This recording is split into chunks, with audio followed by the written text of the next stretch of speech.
for you. So you need to feel really honored. Nobody else in the whole world is seeing this. These are the components of the basic SS200.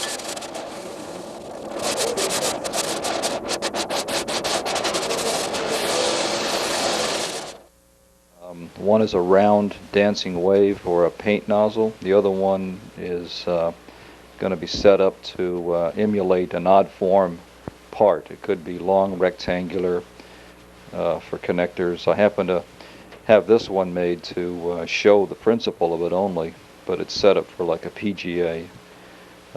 These nozzles you're looking at are different nozzles that we'll play with to configure the dancing wave. Now you're looking at the square PGA.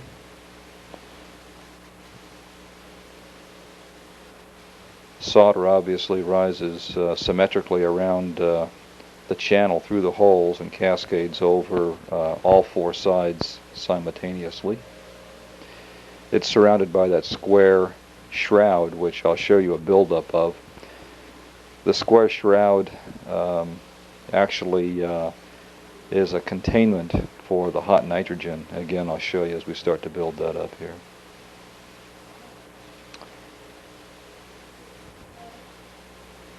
Instead of using sheet metal, we're going to eventually use a solid casting. I've emulated that by having thick stainless steel parts bolted together. The profile of this is considerably lower and smaller than anything else we've done in the past.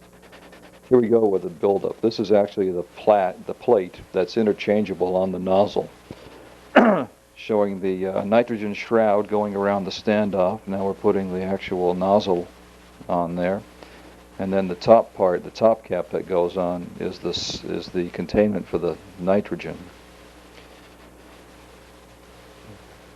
Now the whole plate just bolts on to the top section of the solder pot insert, so that we can pump solder up through it.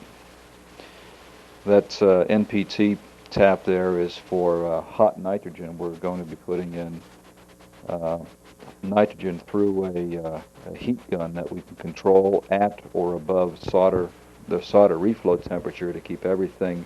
There you go, the heater's in place now. To show the solder, to keep the solder not only at temperature as it rises through the standoff, but keep the whole metallic structure at the same temperature. This is showing the round design actually pumping solder, and this is this is the first shot. This is right after we assembled it. We put it on and tried it, and we got really a nice consistent wave. And this is showing the solder pot with the assembly in it as it raises and moves up and down.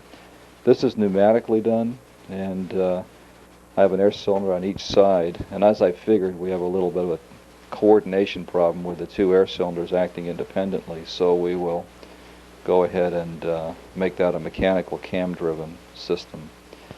Well, there you have it. End of video. Give me some comments. See